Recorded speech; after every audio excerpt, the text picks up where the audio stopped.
Hi there, I'm Drew Badger, the world's #1 English fluency guide, and it is a pleasure to welcome you to another advanced listening practice lesson. In this video, I wanted to talk about the power of environment. So even the environment that I'm in right now, it's not really the best environment. It's the best environment I can find where I live, where it's pretty quiet, and I can sit and record these videos in peace. To do something in peace just means without other people bothering you. So I get to relax, or I get to work in peace. So in a quiet situation without other people disturbing me. Anyway, environment, or just thinking about the location you're in or the surroundings, these are things that have been really important to me, and they are pretty important to most people, and maybe if you don't realize it, but this is why we're attracted to certain places, like a beautiful rainforest in a jungle, or a beach, or a lovely sunset over some mountains. There are certain things that we enjoy seeing, or certain environments that we enjoy being in. And if you can be in an environment, it makes it much easier to do that kind of thing. And it sounds a little bit vague, but I'll get more specific about that right now. If I'm the kind of person that I'm like really overweight and I have to maybe lose 20 pounds or do something. If I'm just sitting at home and I live in a potato chip and donut factory and there are potato chips and donuts everywhere, and I'm just sitting at home watching TV all day, it's a really dangerous environment for me if I want to lose weight. And people typically will put themselves in an environment like that, like not that extreme, actually living in a donut shop or potato chip factory, but you'll live in an environment where you have to use a lot of willpower in order to fight the urge to eat those donuts or sit down and relax. So something like that.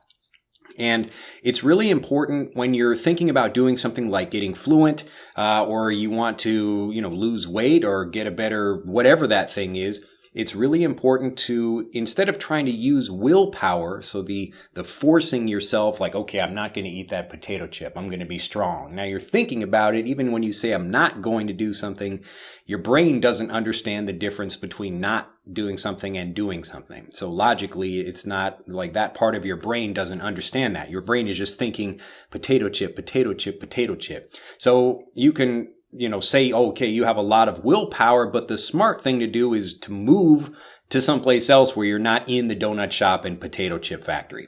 Now, the reason I'm speaking about this is because it works the same way with fluency. You don't necessarily need to be living in an English-speaking country. Of course, I know plenty of people like Japanese speakers that have never been to America, but their English is great, or they've never been to Canada or Australia, any other English-speaking country. They may have visited, but they've never lived there for an extended period of time. But they speak really great English. And of course, I know other Japanese speakers and speakers from other countries around the world that are in America or other English-speaking countries, and they can't speak English. So lots of people are struggling when they're in the country, or, speaking well when they're outside of the country.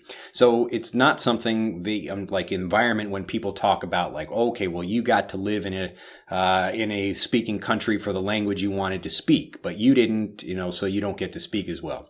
So I want you to stop thinking about that. These are just kind of limiting beliefs or ideas that people have about why someone can get fluent, but they can't. So there are examples of people where you are succeeding even not being in a native English environment. Anyway, that's just a quick aside, a quick note about that. But the kind of more important picture here is your environment when you're talking about learning English. And you have to put yourself in an environment, whether it's online, or you're doing some kind of activity like you go and play a sport, or you learn cooking, or anything else where you're actually participating in an environment with people where they're using English. Again, you can do this online, or you can do this in person. But it's much easier to put yourself in an environment where you can do this naturally, as opposed to trying to study at home where you're trying to forcing yourself to do something you don't naturally do.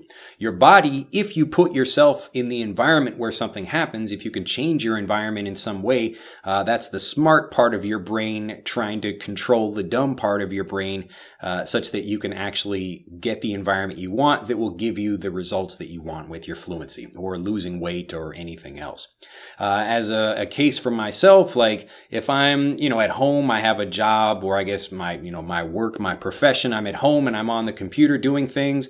I notice I don't move around as much as if I'm, outside doing gardening. So when I do gardening, I don't have to also go to the gym and exercise and do things like that, because the lifestyle of a gardener is somebody that's bending over, picking things up, carrying things, and doing other body movements that you would do at a gym, and you're carrying heavy things, and it's just a natural way of moving your body. But as a person that's just sitting at a computer doing something, the environment is not a strong one for helping you build strong muscles. Like, maybe my fingers are getting stronger because I'm using a keyboard, but again, it's not something that I would have to do. So I'm having to use willpower, like, okay, I'm going to use some of my time by sitting at the computer, and then I have to go to the gym or go outside and do something. I have to change my environment. But the more that I can combine these two things, and let's say I was able to do typing on a computer by climbing on a mountain or something like that, whatever that situation is, a situation where my environment is more controlling me, because again, we're all very influenced by the environment that we're in. The more you can make your environment like that, the much more likely it is you're going to achieve the results you want, whether that's for fluency or weight loss or, achieving anything else.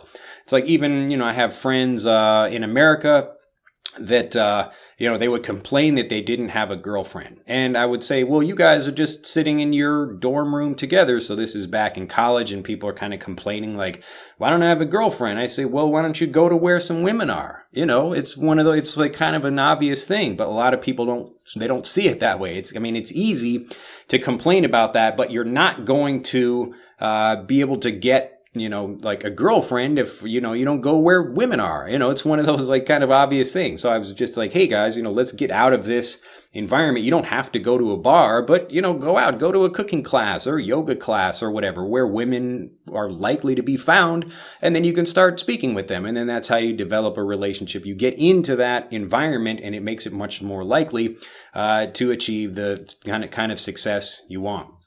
I remember this really great story. I doubt it's true. It's just kind of a joke, but there's a man that's, he goes to church, and he's sitting there and he's praying. He's like, God, please, like, I really want to win the lottery this year. So I really want to win the lottery. I like, please help me. Like, I've been like a good person all this time. And so, every week he buys his lottery ticket, and he still didn't win. So he went to church and was like asking God. And then he didn't win that time. So he went again, the next week, and he was like, please God, like, I've really been wanting this for a long time. Like, I really want to win the lottery. And he still didn't win. And then he goes back to church, the third week, and he's still praying like, God, please answer me. If like you hear this at all, please give me a sign. I want to know like that I'm, actually doing the right thing so that I can win the lottery. And then he actually hears God speak to him. And God says, he's like, hey, like, I'd love to help you win, but you got to buy a ticket. And so like this guy's like, okay, like I didn't actually, he's just like, I want to win the lottery, but he didn't actually go out and like get a ticket. So, he's like trying to win the lottery every week, but you got to actually do the thing that's going to get you that thing. And I don't even think I told that joke properly, but basically you get the idea that you have to, number one, take action, but it's much easier to actually take action or to do the thing you want, to get the thing you want, if you put yourself in that kind of environment.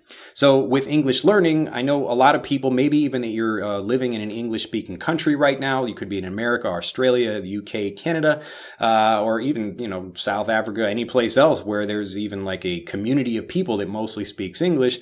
You have to kind of force yourself to get into that environment in the same way a child would be. And you can do this online. I mean, you can find like, message boards, or even just watching YouTube videos here that are like mostly made for native English speakers. And so the environments are always there, whether they're in person or they're online. But once you get into the environment, it becomes much easier to actually get the fluency, because you're spending most of your time doing things like that with people in that environment, and it happens much more naturally. So you don't have to worry about willpower or forcing yourself to behave in a certain way or do something that just doesn't feel normal. So the more that you can create English as a lifestyle for you, the faster you're going to get fluent.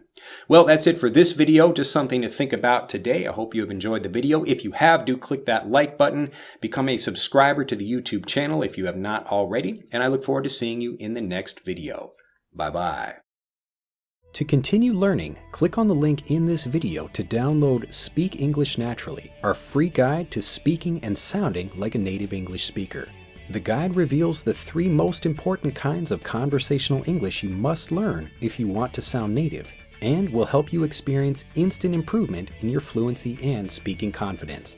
To download your free guide on a mobile device, click on the link in the upper right of this video. To download your free guide from a computer, click on the link in the lower right of this video.